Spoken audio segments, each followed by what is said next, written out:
My son and I were driving through Oklahoma City, had the radio on, and the guy comes on the radio, "Hey, anybody want any underage girls?" This one, she didn't even look 13, 14 years old. She had no shoes on. She had a little mini skirt on. She couldn't have been more than 14, 15 years old. She probably looked in her 14, 15 years old. I really couldn't tell of her age, but she was very young. I know good and well a 14-year-old, 15-year-old is not doing this on her own accord. I remember looking into the eyes of some of these young girls. They were not willing participants in this at all. So you know there's some kind of team effort in putting them out there. You have to wonder who's behind them. They have a pimp or whatever you want to call them, trafficker, slave driver, bottom line.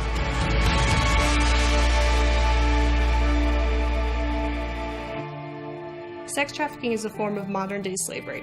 It's when traffickers are using force, fraud, or coercion to compel an individual to engage in commercial sex. It also involves anyone who's under the age of 18 is considered a victim of sex trafficking, regardless of the use of force, fraud, or coercion. And this is an issue that affects all populations of victims: men, women, children, foreign nationals, and U.S. citizens. And it's really important that we understand that. When most people think of the problem of child prostitution and sexual exploitation of children, they think of it as being a problem for foreign countries, for third world nations, and doesn't exist here in the U.S., and that's just not true. People do not realize how big of a problem this is in the United States. It is extremely pervasive. It's happening in every single state. The youngest child that we've recovered has been 9.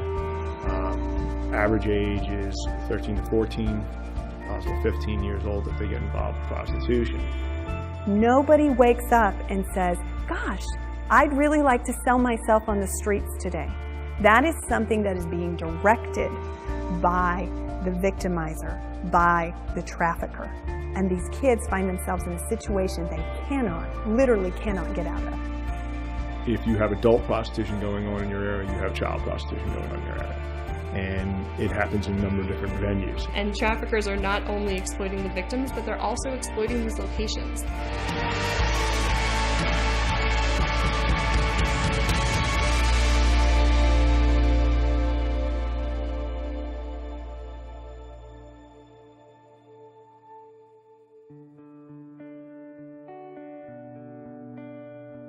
Here we are, I'm 15 years old, my cousin is 14, and we're here at a truck stop, being forced to work it, being forced to go from truck to truck, asking, if the guy would like to have sex with us, and we're young girls, terrified out of our minds.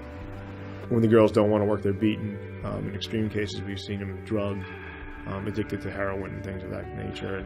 It's a brainwashing that begins in a dependency that the pimps try to put on the girl so that they cannot live without them, and that this is all that they can amount to and do.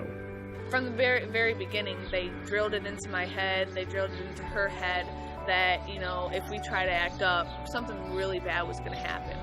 He threw me into the dining room table, busted me up pretty good, but Chrissy, he dragged up the stairs by her hair, threw her down the stairs, and did it again like 3 more times. I didn't want to end up dead. I didn't want her dead and it be my fault. It's like they had us completely wrapped, completely controlled, to where we were brainwashed, to where we were like, okay, we have to do this or else, something bad could happen. That's what they did. They just played us off each other, and it worked. I'm hard-pressed when I hear people say that, some do it willingly and want to do it willingly. I don't think anyone would really want to be beaten and raped on a daily basis and beaten in the most extreme ways. Violence goes hand in hand with these type of cases, and it's used to break down the girls. It's used to discipline the girls. It's used to gain complete control over them. I don't think there's any real willingness of your victims, especially their child victims. This is old-fashioned greed, and where you can only sell a drug one time, you can sell a girl or a boy or a man or a woman over and over and over again. I was scared, unbelievably scared. The trucking industry is in a unique position because they actually will be in locations that pimps will bring in their victims to be prostituted out. Pimps are very transient. They move around a lot. So do your girls. Your victims are being moved constantly, whether it's through planes or cars that they'll just drive, or bus tickets, or through trucks. Any way that they can get to their money, that's how they're going to get there. Truckers Against Trafficking is a grassroots organization. It comes alongside the trucking industry, recognizing that they're the eyes and ears of our nation's highways. They're in places that most people aren't, and that they can recognize potential victims of human trafficking more than the rest of us. And so we equip them with tools that they can recognize, identify potential human trafficking victims, and then a number to call, the national hotline number, 1-888-373-7888, so that when they see human trafficking situations, they can report those and hopefully get the victims recovered and perpetrators arrested.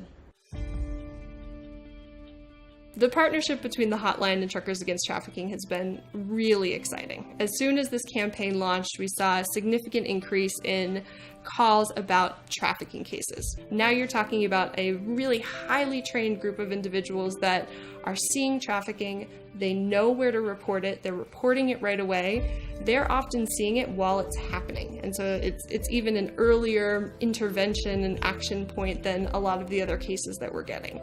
And as a result, we have seen countless investigations. We've seen countless victims who've been recovered by law enforcement. So this is just, it's so important that this population knows what to recognize, knows who to call, and feels comfortable doing that.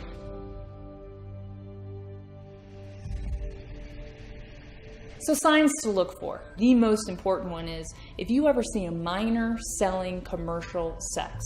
By federal definition, that is a child, that is a victim of human trafficking. There is no such thing as a child prostitute. But it's not just minors who are being victimized here. We're also talking about adults who are victims of the sex trade. So where your truckers can help out at their rest stops, they know who's coming in. You see a car pull in or a navigator pulling in. Why is a navigator pulling in with 10 girls in it and one guy behind the wheel? And all of a sudden you've got a bunch of young girls walking out in revealing or lingerie clothing. So if you're in a parked location and you happen to see lights that are flashing, perhaps signaling that somebody is saying, I'm an available buyer, that should be a red flag. If you happen to hear CB chatter about commercial company or somebody needing to make a quota or somebody referencing their daddy or that boyfriend figure in their life, or if you're that local driver who is loading at a business front and you happen to see that unaccompanied minor or that minor who looks fearful or potentially is under the control of somebody else. What about branding? Do you see some tattoos claiming ownership over this person? This is a potential sign that you are interacting with a human trafficking victim. We've had cases come back from drivers already who are having conversations with people and asking questions like, are you traveling by yourself? And if they're not, who are they traveling with? When's the last time they've seen their family? Do they get to keep any of the money? These are important questions because they're going to help you determine whether or not this person has the freedom to walk out the door or not. So traffickers are continuing to exploit businesses for criminal gain, and they don't care where it is, whether it's that major sporting event or a big convention that's coming to town or in a bus terminal, or it could be a casino. Wherever it is, they're going to go where they can make money. Everything from hotels and motels, commercial front brothels, to residential brothels, to street-based prostitution, to truck stops. The more you look, the more you'll find. So what should you do in these situations? Well, first and foremost, make the call. We need you. We need the person who has identified the tip to first make the call. Call the hotline, 888-373-7888. This is a 24/7 national hotline for victims and survivors of human trafficking and the anti-trafficking field. It's always details is what helps us. If you can, simple things that you can note: what's the vehicle, the color of the vehicle, the make of the vehicle, description of any occupants, the girls, how many, race, possible age that you think it may not be. If you can get a license plate, what state, what the plate is, that's fantastic. If you can get a description of who's driving it, who's in control of it. If you call our hotline, you can remain completely confidential. Confidentiality and anonymity are very important to our callers, and we take that very seriously. It's okay to be wrong. We want you to call whether you're sure or not. And if you are in a location that has a general manager, go in then and tell the general manager. They need to know what's going on their property, wherever you are, wherever you're parked. You know, it's getting involved that much. We're not saying go out there and grab the girls and try and drive away with them. No, don't try and rescue them on your own. Every one of these kids that are recovered and saved, every one of these guys that we arrest, that's preventing hundreds, if not thousands of kids of being raped and abducted. This is working. What you're doing has been working, has had a significant impact, and we're so thankful at the hotline that we have this partnership. Trucking has got this started, and that's why I say when we talk about who's driving change in this area, we have to talk about the American trucking industry.